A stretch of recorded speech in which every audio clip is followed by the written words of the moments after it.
What's up, ladies and gentlemen? We are back again for some more Minecraft. Oh my god, I'm so hungry. The mega base is done. Thank god. This is gonna be a super casual video for you guys, very unprofessional. Because I need to have this snack, I'm trying to recharge. And I kind of wanted to talk about what went into this base and what it took out of me. I want to talk about the future of this series and what my plans are, why the videos are potentially going to end up getting a lot shorter from now on. And just generally speaking, I wanted to talk about the things that I like about Minecraft and the things that I dislike about Minecraft, and why in the past I've moved on from playing Minecraft and why I don't want to do that this time. Like, I want to play Minecraft more long term than I ever have before, and honestly, this is already the longest I've played Minecraft, because for me, the way that my brain works, I don't know what it is. You give me a game like an RPG with infinite levels on your character or something, I'm just gonna keep playing it, right? Or something that just has like such innately fun gameplay for adventuring, grinding dungeons, enemies, whatever. Like, there's just something about that just works with my brain. Minecraft, on the other hand, more so, as the title suggests, focuses on mining and crafting things, which isn't like, it's not a bad thing. It's just, for me, it's not the funnest. Like, it's not the funnest thing in the world. I actually find those to be the least fun aspects of video games. But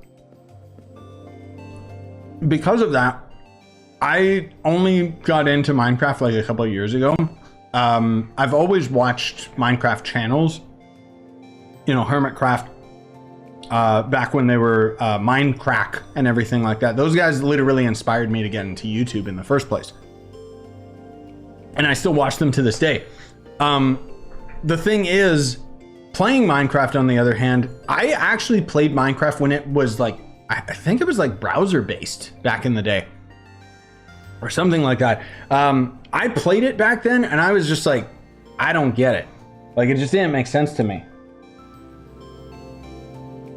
It hadn't popped off yet or anything like that. And all you could really do was walk around and put blocks down. There was like huge fog in front of your face and everything, and it just ran like crap. And I don't know, it never made sense to me, right? And so I kind of missed the Minecraft train. Years and years and years went by of watching Minecrafters, but never really committing to playing it myself. And if I'm not mistaken, around like 2020, 2021, something like that, I have the series on the channel. That was the first time that I really deep dived into Minecraft, and I fell in love with it. I actually really enjoy this game. But because of the way that my brain works, whenever I would end up completing the Ender Dragon or beating the Wither or whatever, like, we would get to the end game of Minecraft and I would just unsubscribe and stop playing. Because let's talk real talk with you guys for a minute. Minecraft's end game is not the same as the rest of the game, right?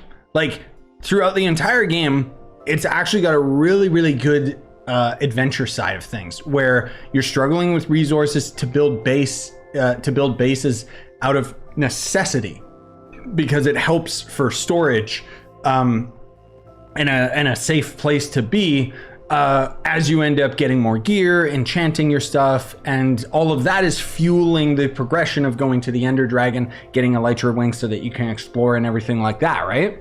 And all of that is fantastic.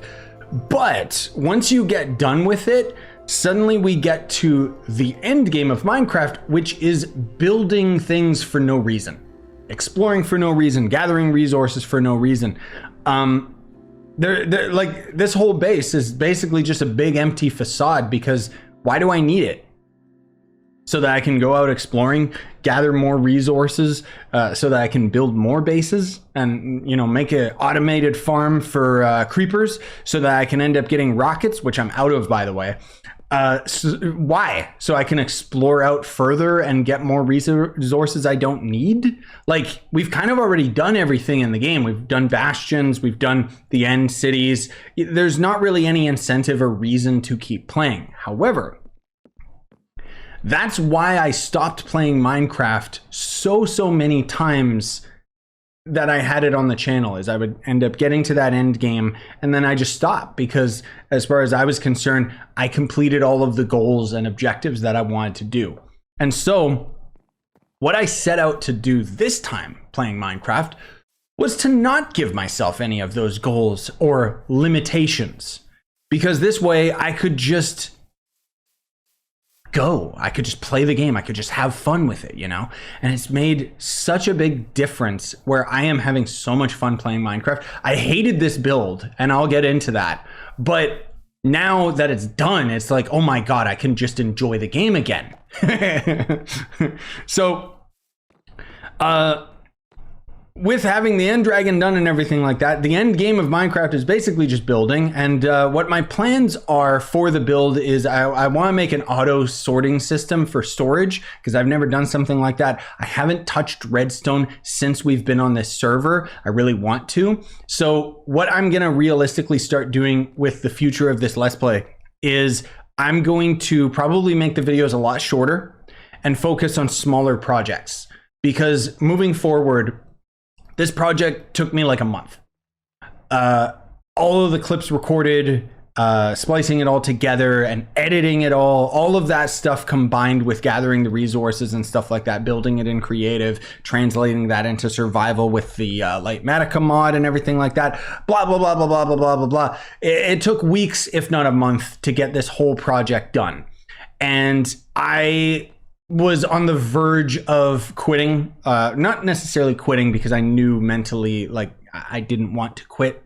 It was more so that I was really pushing myself to my limit of enjoyment. And I'm glad that I have that experience under my belt, because I've never made a mega base in survival. I don't think I'm ever going to do that again, or if I do, I'm going to be very, very cautious with the block types that I choose, because quartz is my least favorite block in the game now. Visually, it looks great, but farming it sucks. It was so boring. Gold also was terrible. We don't have like an efficient gold farm or anything like that. So I had to farm like, I think like 1,600 gold ingots to make all of the gold blocks that I needed for this stupid thing. And it's just, in retrospect, I could have just got away with using yellow wool or something, right? Like, my God. Anyways, with the build finally done, it just feels like an empty house, you know, like moving into a new apartment. So I want to make this place feel lived in, and I'm going to probably like I'll put like an enchantment setup over there or a bed over there or something. Basically, I want to make a purpose to each of the different aspects of this build so that it doesn't just sit there and collect dust and cobwebs, you know, because so many times with builds like this, they become like a mega base becomes so big that you don't really need to utilize it entirely. And it just becomes for the sake of vanity. And I want a reason, a practical reason and function to actually go to all of the different areas in this place and make it feel lived in. And as I end up experiencing this area survival, it means that I can slowly refine it and adjust the build according to survival, because there's a very, very big distinct difference between building something in creative and building in survival, because in survival you build practically based on what you're dealing with at the time. Like I'm just gonna cheat for a second here and teleport for you guys, just so I don't have to waste my time. This build, for example, was entirely made out of necessity. I needed a bigger base. You know, in retrospect, this is so small, but it feels so much more alive and lived in because I slowly chipped away at it and added all of the things that I needed to add, versus the mega base, which is soulless at the moment because I built it for, you know, the sake of vanity. You know, for it to look cool rather than, you know, because I built it in creative mode. and then brought that into survival. That's the main reason why it just feels like it's soulless, is because I didn't have this set up based on me living in this biome. But now we can hopefully live in this area and start to slowly refine it. You know, I'll slowly start to add farms that I need, add storage system and stuff. And my plan for these future videos, you know, just to get back on topic with the playthrough, is I don't know if I'm gonna make these hour-long videos anymore, because frankly speaking, I don't think there's enough content for me to do in this game that would warrant long videos like that. Instead, I want to start working on smaller projects and just slowly chip away at them in each episode. So for example, for my auto storage system, I'm gonna need a crap ton of iron and redstone and stuff. And so it might seem boring to you guys, but I'm gonna do videos of me mining, which means that I actually have an excuse to go mining with the boys, you know, rather than just doing it all myself, which I'm still gonna end up doing a lot of the mining myself. But I did so much of this build off camera that like it would have taken so much longer if I did it on camera, you know? But with smaller projects, I can really stretch out the process of getting all the resources, building it, and working out the kinks. You know what I mean? And that is exciting to me, not only as a content creator, but also just as far as Minecraft as a video game, because now I'm not gonna build any of this crap in creative world. Like, I'm gonna sort out, like, okay, how do I make an auto sorting system? I'm gonna work it out in creative mode, but I'm just gonna place it in here myself because it's such a simple build in comparison to this mega base that I can just remember what it is. And it's just a lot funner for me to build organically and be like, oh, well, this is one block too high, so I gotta lower the whole thing. And making those mistakes and learning from them is what I find fun. So anyways, long story short, I'm just saying that the series is probably going to take a drastic shift from this point on.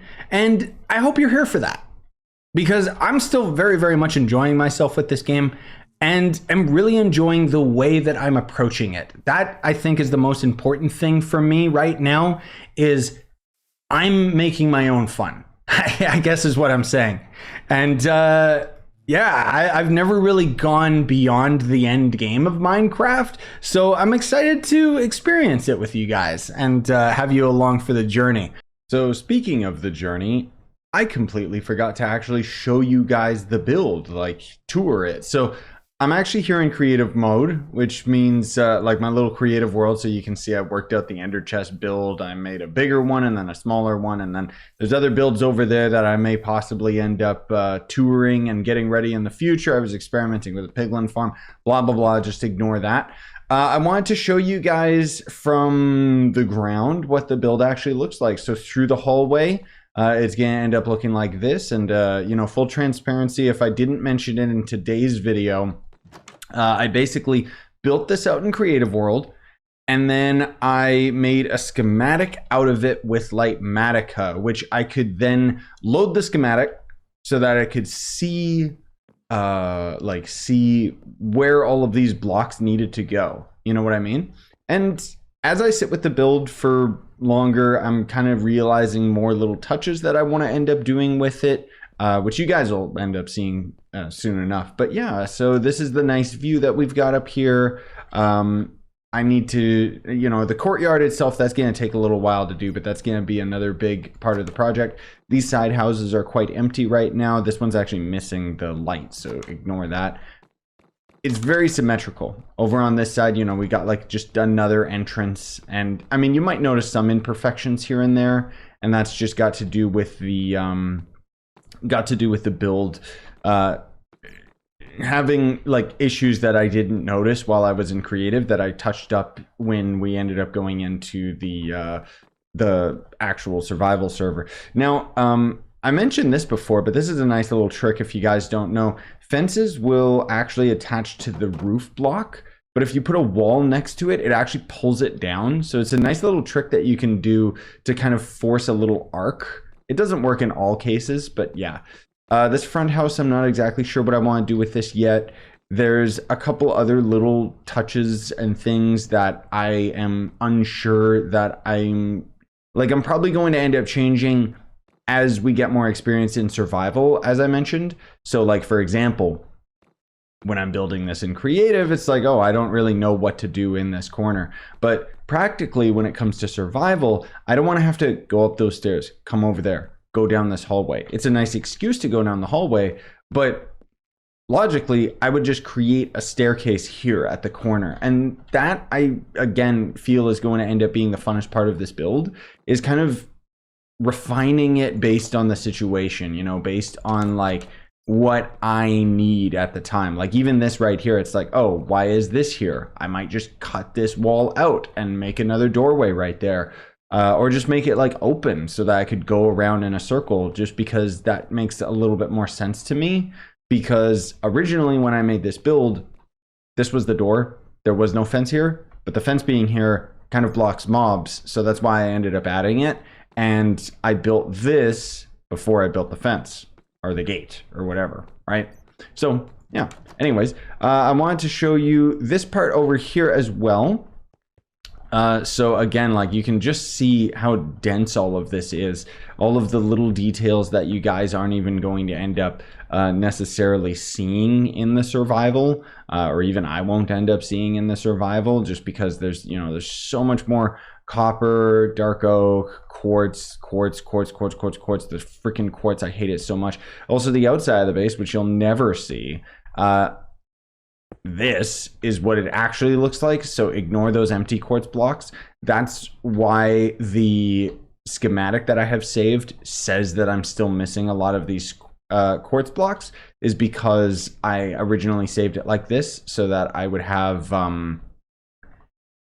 measurements for everything, right? So that way I could end up you know, knowing where everything would go. So I've got like this all light up, set up as a grid system. Eventually I'll probably put that, that's a custom Sakura tree that I made that I want to kind of put in the center here. And yeah, anyways, I just wanted to add this little video on top of it, just because I felt the need to actually tour this to you guys, because while I'm still constantly running through this and am very familiar with the build, it still doesn't, again, it still doesn't feel like home, because I haven't been running through it as much as I've just been flying in and out of it.